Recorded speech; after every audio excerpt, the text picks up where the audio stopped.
Fala galera, eu sou Yuri Costa e esse é o Ponte do Reino, e às terças eu tô resumindo e comentando cada um dos episódios da série The Chosen. Se você não conhece a série ou quer mais informações sobre ela ou sobre como assistir, dá uma olhada no meu último vídeo aqui no izinho. E sem mais delongas, bora falar sobre o primeiro episódio da primeira temporada de The Chosen. Como eu comentei no meu outro vídeo, a primeira vez que eu ouvi falar dessa série, eu fiquei meio com o pé atrás, porque geralmente essas produções com temática bíblica, elas são meio amadoras, né? Seja nos seus cenários, ou nos figurinos, ou no enredo, mas quando eu assisti esse primeiro episódio, a série já me ganhou em tudo isso. Ela te prende de um jeito que você fica interessado em conhecer mais os personagens e saber o que vai acontecer, né? Você fica curioso com a sequência da história, mesmo que em teoria você já saiba o que vai acontecer, né? Esse episódio começa mostrando uma cena do passado, mais ou menos na época em que Jesus nasceu, e a gente sabe disso pelo comentário sobre a estrela que surgiu no céu recentemente. Então, uma filha diz pro seu pai que tá com medo e que não consegue dormir,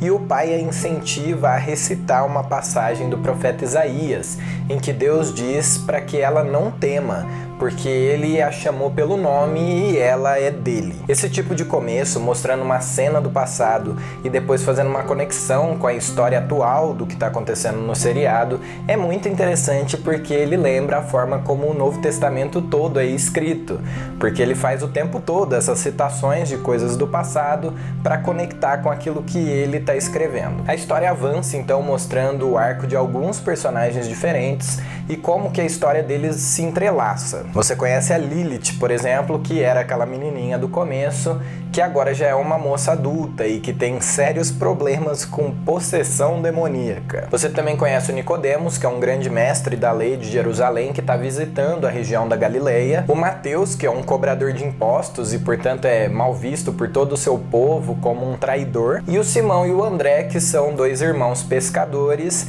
que estão à beira da falência por causa dos altos impostos cobrados por Roma. Como o seriado vai mostrando a visão de cada uma dessas histórias de forma retalhada, eu não vou contar exatamente na ordem que acontece o seriado, porque senão ia ficar muito confuso.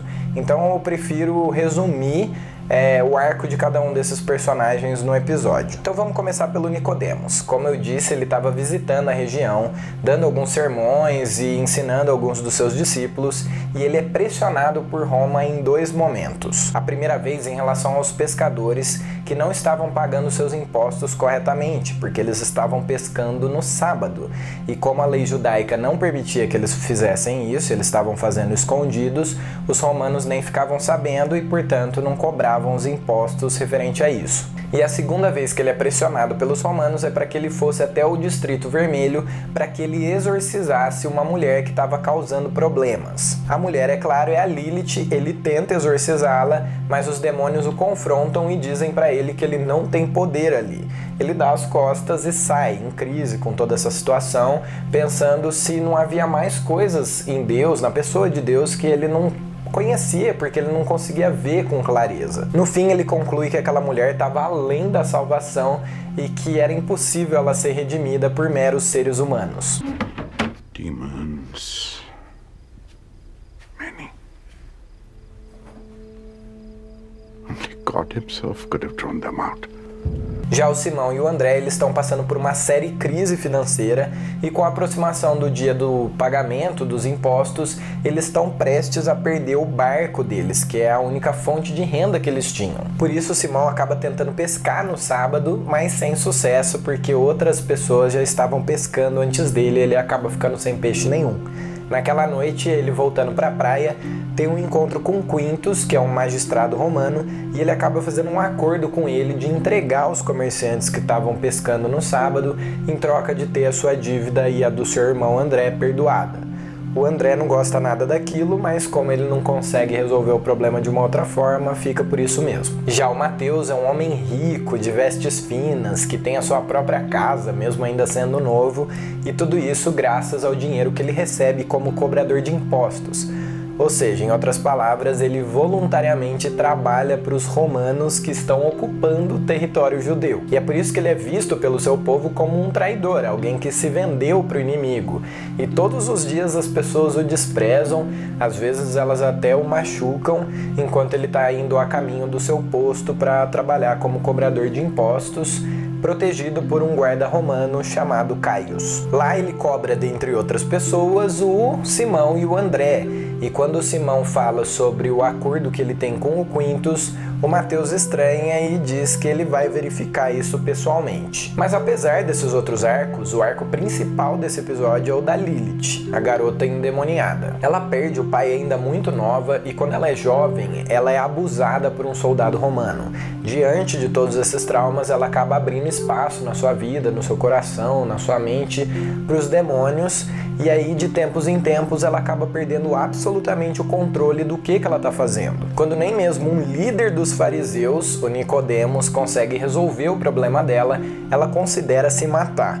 Mas quando ela está prestes a fazer isso, uma pomba começa a voar em círculos acima da cabeça dela, ela se distrai com aquilo e começa a seguir o pássaro e volta para a taverna onde ela estava bebendo aquela manhã. Lá, angustiada, ela implora para o bartender, que é seu amigo, por bebida, para que ela enchesse a cara e esquecesse toda aquela situação. Só que quando ela vai pegar a bebida, alguém põe a mão sobre a mão dela e diz: He said, leave.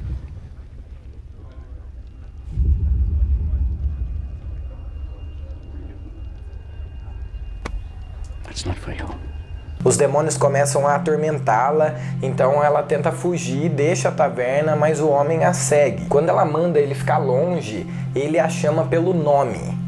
Não Lilith, como ela se apresentava, mas Maria, Maria de Magdala. E quando ela ouve isso, ela fica em choque, vira para ele e pergunta como ele conhecia esse nome. Então ele cita exatamente o mesmo texto de Isaías que o seu pai a fazia recitar quando ela estava com medo. E disse que ele a chamou pelo nome e que ela era dele.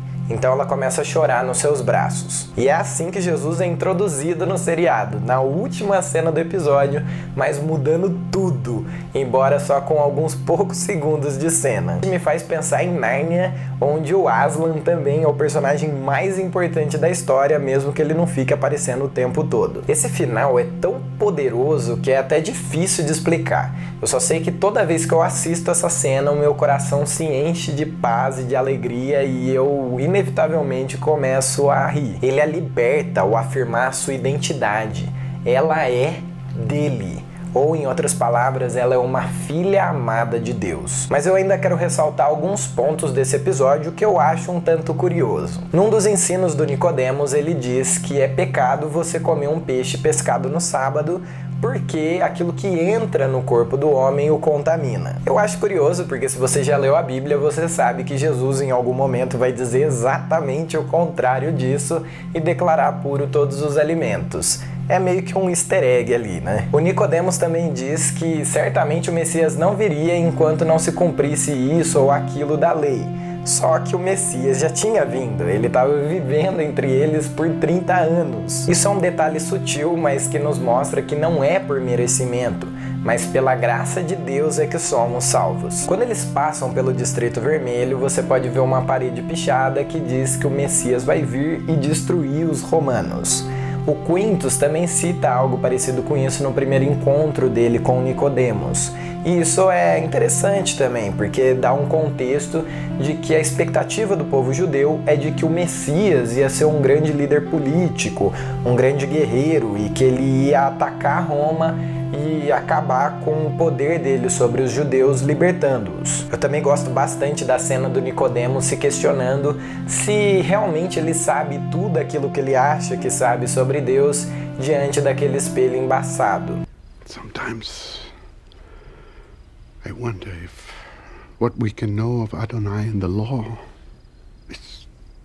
just as blood. É um indagamento honesto e profundo que a gente deveria fazer sempre, ao invés de ficar imaginando que a nossa teologia detém todo o conhecimento sobre Deus. Nessa mesma cena, quando ele se convence de que não tinha como realmente ele ter libertado a moça, ele afirma que só Deus poderia fazer uma coisa dessas.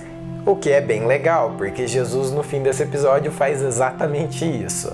Portanto, o seriado está declarando ali que Jesus é Deus. Já a cena da pomba guiando a Maria de volta para a taverna onde ela teria um encontro com Jesus é uma clara menção ao Espírito Santo, que é quem nos move em direção à nossa salvação. E por fim, a própria forma de contar a história, que você vai ver nos próximos episódios, em que ele não tem tanta preocupação assim em ser exatamente cronológico ou das coisas acontecerem exatamente depois das últimas que aconteceram.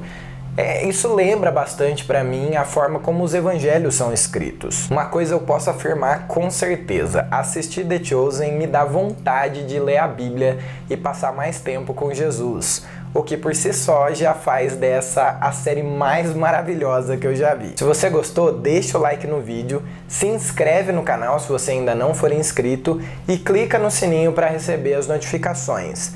Compartilha também o vídeo com todos os seus amigos nas suas redes sociais, porque uma coisa é certa: todo mundo tem que ver The Chosen.